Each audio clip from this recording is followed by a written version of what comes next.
Semangat dulu, apa kabar?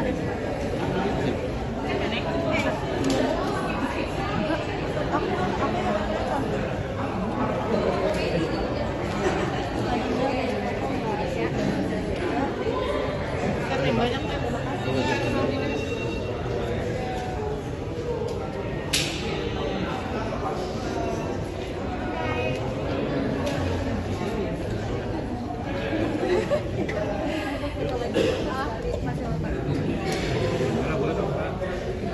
dipoto.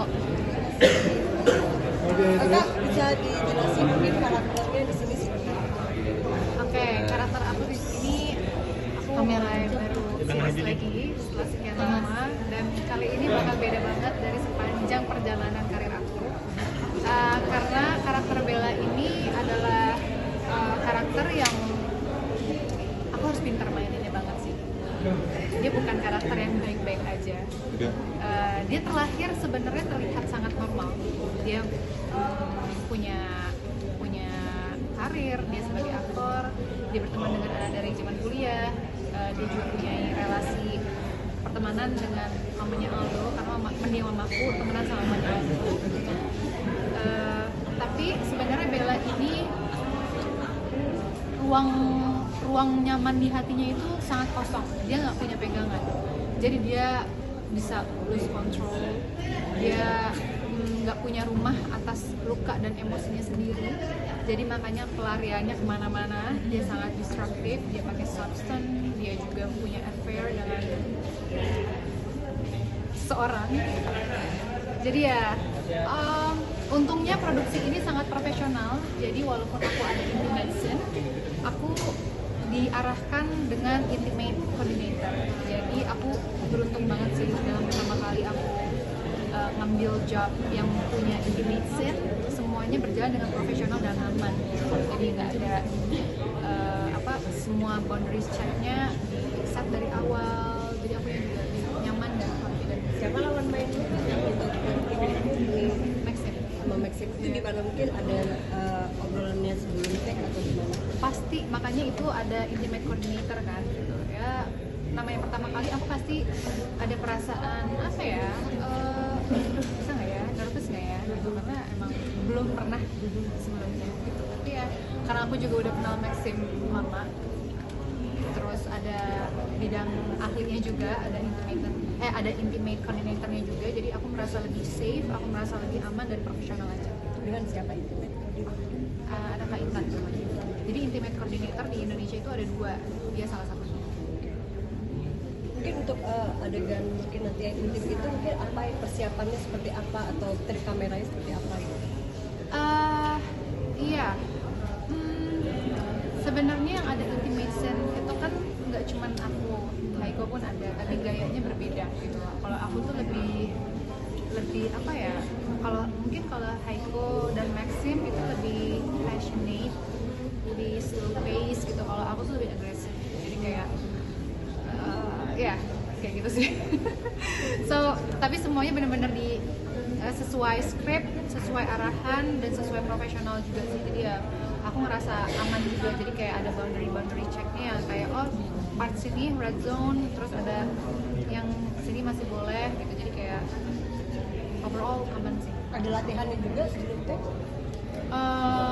Ada, cuman nggak full kayak oke, nanti kita adegan gitu, kayak cuman gambaran oke, nanti kesini gitu.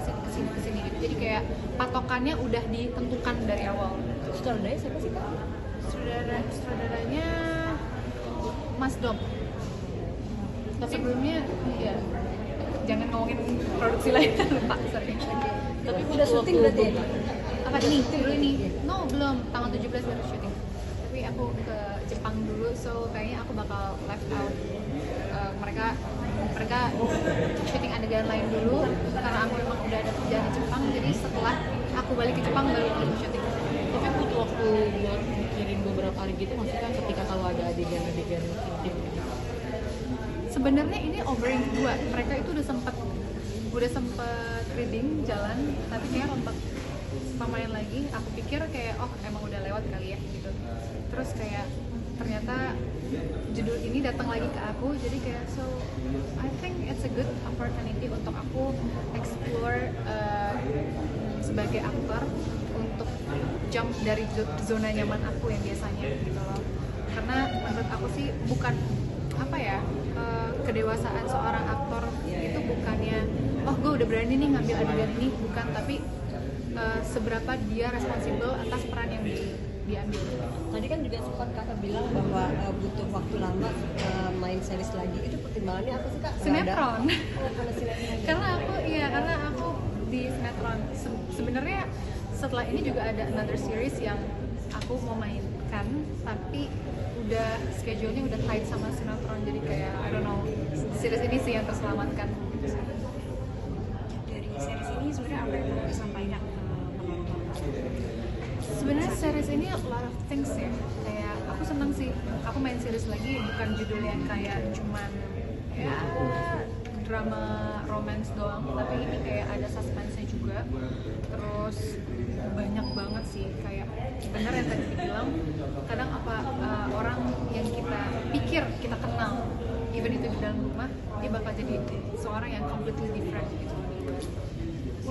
Karena di setiap karakternya mungkin Haiko memerankan dua karakter Anna dan Raya, tapi every cast di sini mempunyai dark side-nya masing-masing gitu. Jadi kayak oh ini interesting sih. Keluar dari zonanya boleh diekspresikan itu sih. Kepo ya.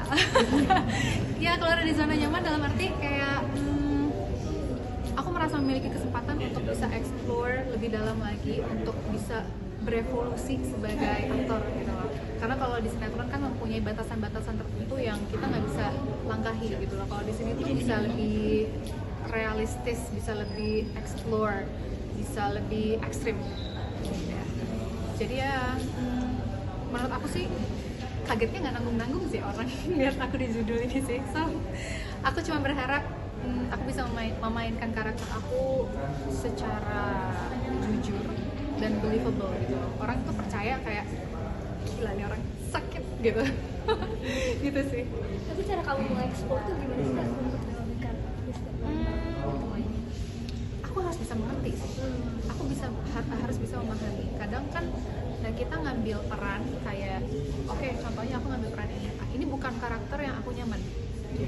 Tapi aku harus berani, aku harus paham kenapa karakter ini bisa seperti ini. Aku harus bisa accept, aku bisa menerima, dan aku bisa paham gitu. Jadi ya makanya tanggung jawab sebagai aktor itu bukan kayak aku pengen pilih karakter yang bagus aja nih, yang charming buat gue, tapi kayak lu bisa nggak sih ngambil karakter yang raw, yang mentah, yang